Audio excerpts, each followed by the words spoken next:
انہوں نے گھوڑے ایک جگہ باندھے، زمین پر لکڑیاں اور خشک جھاڑیاں اکٹھی کر کے آگ جلائی اور اس کے گرد بیٹھ کر سرد رات میں آگ تاپتے اور باتیں کرنے لگے۔ وہ کدمبری کے فرار اور راجہ کے انعام کے بارے میں باتیں کر رہے تھے۔ ان کی گفتگو سے معلوم ہوا کہ راجہ نے کدمبری کی زندہ یا مردہ گرفتاری کے لیے 1 لاکھ سونے کی اشرفیوں کا انعام اعلان کر دیا ہے۔ یہ بہت بڑا انعام تھا اور اس کے لالچ میں سپاہی بڑی آسانی سے کدمبری کا خون کر سکتے تھے۔ ناگ چوکس ہو گیا اور بڑے غور سے لیٹا لیٹا ان کی باتیں سننے لگا۔ 2 سپاہی آگ تاپتے ہوئے باتیں کر رہے تھے اور ایک سپاہی ٹین کے ڈبے میں کوئی شے گرم کر کے پینے کی کوشش کر رہا تھا۔ سپاہی کی نظریں بار بار اوپر پتھر کی طرف نکلی ہوئی سیل پر اٹھی جہاں ناگ اور کدمبری لیٹے ہوئے تھے۔ سپاہی بڑے غور سے باہر نکلی ہوئی سیل کو تکتا رہا، پھر اٹھتے ہوئے بولا، یہ پتھر کی سیل باہر کیوں نکلی ہوئی ہے؟ دوسرے سپاہی نے ہنس کر کہا، تمہیں کیوں فکر پڑ گئی ہے؟ باہر نکلی ہے تو باہر نکلی رہنے دو۔ سپاہی کہنے لگا، تم جہاں آگ تاپو، میں ذرا اوپر چل کر معلوم کرتا ہوں کہ یہ جگہ باہر کیوں نکلی ہوئی ہے۔ تیسرے سپاہی نے کہا، اگر وہاں کوئی جن بھوت مل گیا تو مدد کے لیے ہمیں آواز ضرور دے لینا، سمجھے؟ سمجھ گیا، فکر نہ کرو، یہاں مجھ سے بڑا جن اور بھوت کوئی نہیں ہے۔ میں ہر چھوٹے بڑے جن کو پلک جھپکنے میں دیکھ کر سکتا ہوں۔ پتھر کی سیل کے اوپر لیٹے ہوئے ناگ کو بڑی پریشانی ہوئی۔ کم بات سپاہی کو جانے کیا سوچی تھی کہ اوپر پتھر کی سیل کا راز معلوم کرنے چلا آ رہا ہے۔ بھلا اس کو کیا پڑی تھی، خام ہاں اوپر چڑھنا شروع کر دے۔ اچھا بھلا اپنے ساتھیوں کے ساتھ بیٹھا باتیں کر رہا تھا۔ ناگ سپاہی کو اوپر آتے دیکھ کر اٹھ کر بیٹھ گیا۔ کدمبری کی جان خطرے میں تھی۔ اگر اس سپاہی نے کدمبری کو سوتے دیکھ لیا تو وہ ضرور اپنے ساتھیوں کو اوپر بلا لے گا اور کدمبری کو پکڑ کر لے جائے گا۔ ناگ کے لیے ان تینوں سپاہیوں کا ایک ہی وقت میں مقابلہ کرنا بڑا مشکل تھا۔ ناگ نے اٹھ کر جلدی سے سوئی ہوئی کدمبری کے اوپر اپنی پوستین ڈال کر اوپر گھاس پھوس بکھیر دی اور خود ٹیلے کی اوٹ میں ہو گیا۔ وہاں اتنا وقت نہیں تھا کہ وہ کدمبری کو جگا کر وہاں سے بھاگ لے جاتا۔ سپاہی سر پر پہنچ چکے تھے۔ ناگ کو یوں محسوس ہوا جیسے سپاہی کی موت اسے اپنے ساتھیوں سے جدا کر کے اوپر لا رہی ہے، ورنہ یہ نہ ممکن تھا کہ وہ تینوں ایک ساتھ اوپر نہ آتے۔ ناگ کے لیے اس کے سوا کوئی چارہ نہ تھا کہ وہ سپاہی کا راستے میں ہی خاتمہ کر دے۔ 6-7 ماہ کی بے ہوشی کے بعد ناگ کے زہر میں اتنی تیزی آ گئی تھی کہ اگر وہ کاٹ کر بے ہوش بھی کرنا چاہتا تو دشمن کا ہلاک ہو جانا یقینی تھا۔ اس کے زہر کی تھوڑی سے تھوڑی مقدار بھی انسان کو مارنے کے لیے بہت زیادہ تھی۔ سپاہی ادھر ادھر دیکھتا اوپر چڑھتا آ رہا تھا۔ ظاہر ہے اوپر آ کر اس نے دیکھنا تھا کہ کوئی شخص پتھر کی سیل پر لیٹا ہوا ہے۔ وہ اسے غور سے دیکھ کر ضرور پہچان لیتا اور پھر اپنے ساتھیوں کو آواز دیتا۔ ایسی صورت میں وہاں الجھن پیدا ہو سکتی تھی اور ناگ کے حملے کے دوران کوئی نہ کوئی دوسرا سپاہی بڑی آسانی سے کدمبری کو ہلاک کر سکتا تھا۔ اس خیال سے ناگ نے اپنی جون بدلنے کا فیصلہ کیا۔ اس نے آنکھیں بند کر کے گہرا سانس لیا، زور سے پھنکار ماری اور دوسرے لمحے وہاں ناگ کی جگہ ایک کالا سانپ لیٹا ہوا تھا۔ سانپ ٹیلے کی اوٹ سے باہر آیا اور ٹیلے کی دیوار کے ساتھ ساتھ رینگنے لگا۔ اس دوران میں سپاہی کافی اوپر آ چکا تھا۔ اس نے کدمبری کو لیٹے ہوئے دیکھ لیا تھا۔ وہ ایک شخص کو سوئے ہوئے دیکھ کر جلدی سے آگے بڑھا۔ اس نے جھک کر کدمبری کے چہرے پر سے گرم کمبل ہٹا دیا۔ کدمبری کا چہرہ دیکھ کر خوشی سے نہال ہو گیا۔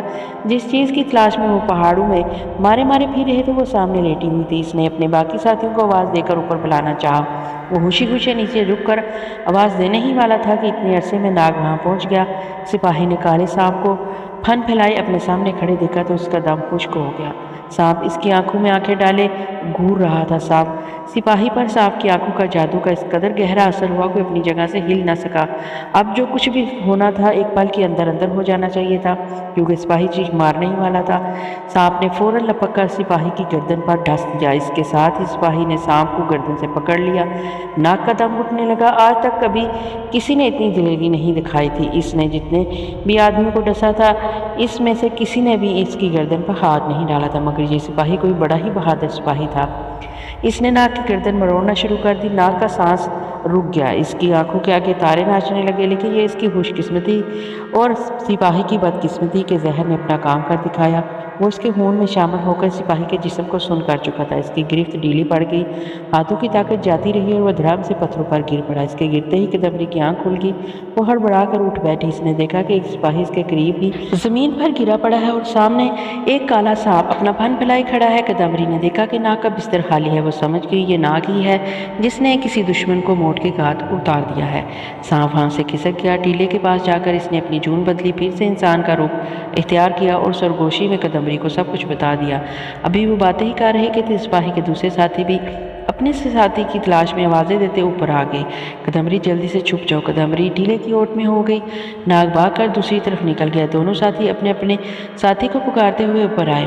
انہوں نے زمین پر اپنے ساتھی کو دیکھا اور فوراً اس پر جھک کر اسے ہلانے جلانے لگے، مگر وہ تو مر چکا تھا۔ اس کا جسم زہر کے اثر سے پھٹ چکا تھا اور جگہ جگہ خون رس رہا تھا۔ انہوں نے پریشان ہو کر آس پاس دیکھا، معلوم ہوتا ہے سانپ نے ڈس لیا ہے، بھاگو یہاں سے۔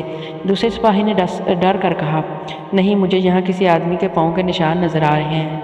دونوں سپاہی قدموں کے نشانوں کا پیچھا کرتے ہوئے اس طرف آگے جہاں کدمبری چھپی ہوئی تھی، انہوں نے اسے کھینچ کر باہر نکال لیا۔ آخر ہم نے تمہیں گرفتار کر لیا، اب ہم راجہ سے 1 لاکھ سونے کی اشرفیاں انعام میں حاصل کریں گے اور تجھ سے اپنے ساتھی کی موت کا بدلہ بھی لیں گے۔ ہمارا ساتھی تمہاری وجہ سے مارا گیا ہے۔ انہوں نے دیکھتے ہی دیکھتے کدمبری کو رسیوں میں جکڑ لیا اور اسے کھینچتے ہوئے پہاڑی سے نیچے لے گئے۔ اس سے پہلے سانپ پہنچ کر سپاہیوں کے گھوڑے کو ڈس چکا تھا، وہ گھوڑا زمین پر گرا مرا ہوا تھا۔ سپاہیوں نے گھوڑے کو مرتے دیکھا تو سمٹ کر ایک طرف ہو گئے، خبردار، سانپ یہاں بھی آ چکا ہے، گھوڑوں پر سوار ہو کر یہاں سے فوراً بھاگ چلو، یہاں رہنا خطرے سے حالی نہیں۔ جس سپاہی نے کدمبری کو اپنے کندھے پر اٹھا رکھا تھا، اس نے آگے بڑھ کر ایک گھوڑے پر اسے ڈالا اور خود اوپر چڑھنے ہی والا تھا کہ سانپ نے پیچھے سے آ کر اس کے پاؤں پر ڈس دیا۔ سپاہی لڑکھڑا کر زمین پر گر پڑا اور اس کا جسم زہر کی وجہ سے اکڑنا شروع ہو گیا۔ اس نے چیخ مار کر اپنے ساتھی کو پکارا، اس کا ساتھی اس کی طرف بھاگا۔ جب وہ قریب آیا تو اسے یوں لگا جیسے کسی نے پیچھے سے اس کی گردن پر تیز سوئی چبھو دی ہے۔ اس نے پلٹ کر دیکھا، قریب ہی ایک سیاہ کالا سانپ پھن اٹھائے جھوم رہا تھا۔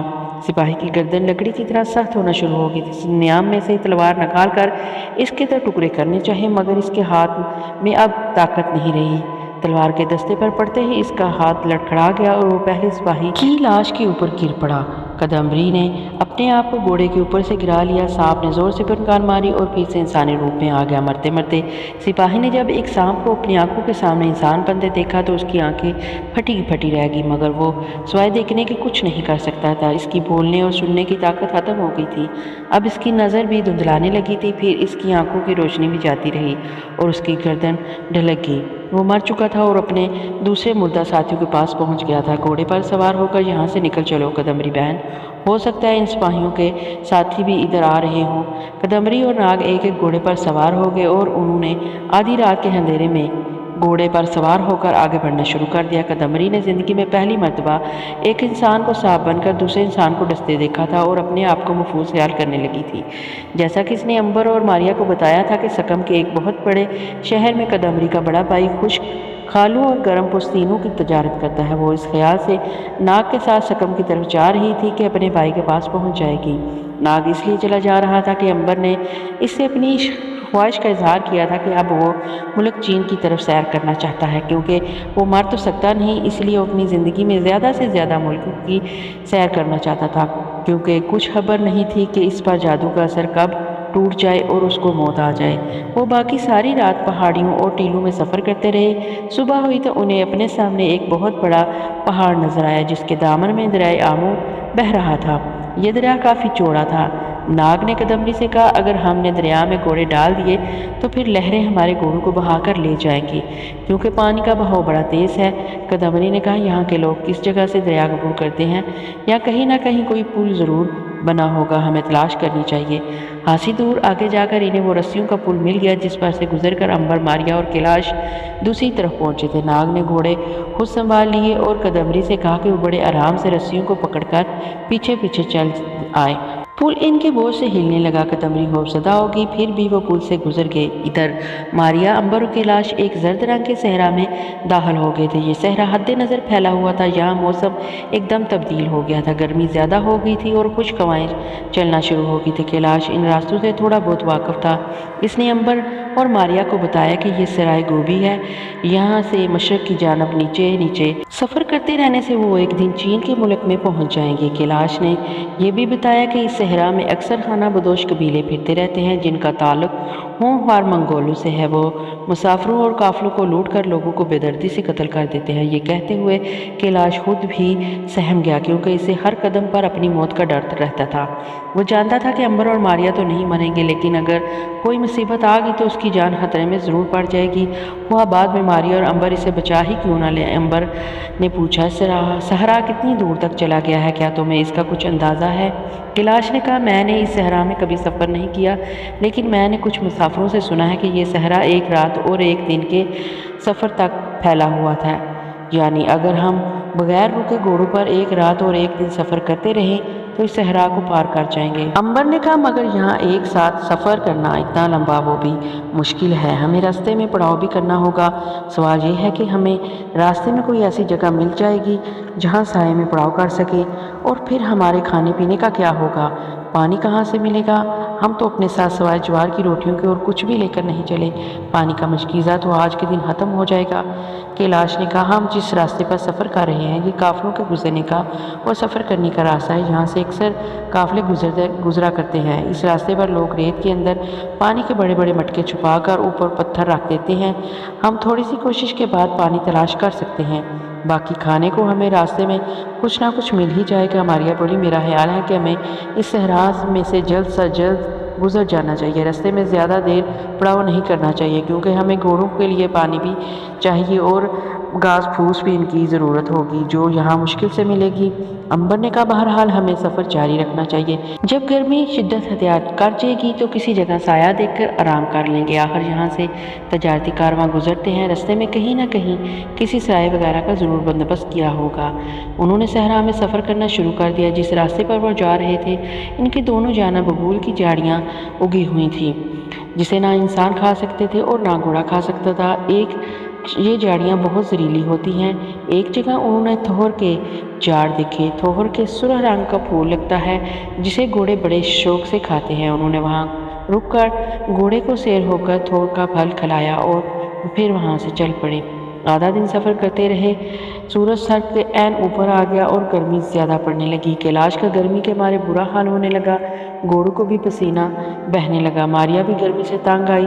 زرد رنگ کا صحرا تپش سے جل بھن رہا تھا۔ امبر نے کہا میرا خیال ہے ہمیں یہاں تھوڑی دیر آرام کرنا چاہیے، گرمی زیادہ ہو گئی ہے، دھوپ کی تپش کم ہو تو پھر آگے بڑھیں گے۔ کیلاش نے جھٹ کہا بھگوان کے لیے ابھی اسی وقت اسی جگہ رک جاؤ، میرا تو گرمی کے مارے کچوما نکلا جا رہا ہے۔ امبر نے ماریا سے کہا ماریا تمہارا کیا خیال ہے؟ کیلاش بولا امبر بھائی ماریا بہن سے کیا پوچھ رہے ہو، وہ تو غائب ہے، اسے کہاں گرمی لگ رہی ہوگی۔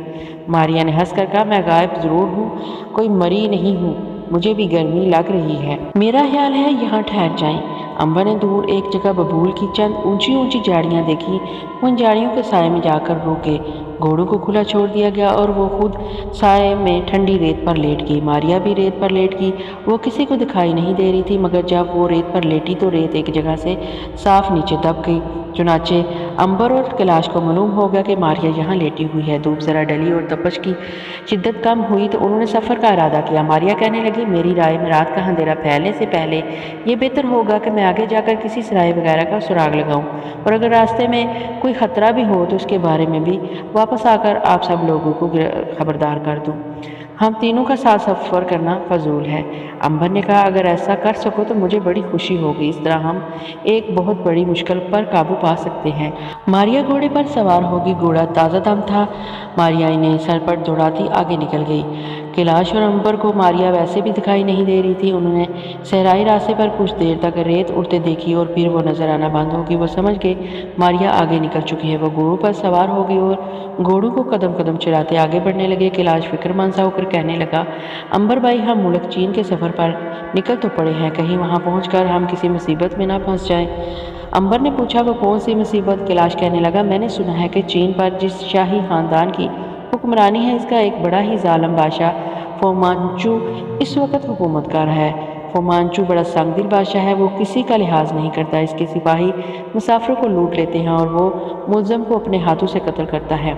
امبر نے کہا یار کیلاش تم ذرا سی بات کا پتنگڑ بنا دیتے ہو، بادشاہ کوئی رحم دل ہوتا ہے، باقی اکثر بادشاہ اسی قسم کے ہوتے ہیں، کوئی فکر کرنے کی بات نہیں۔ ہاں بھائی تمہارے لیے تو کوئی فکر کی بات نہیں، اس لیے کہ تمہیں کوئی مار نہیں سکتا، مگر مجھ بے گناہ کی گردن نہ اڑا دینا۔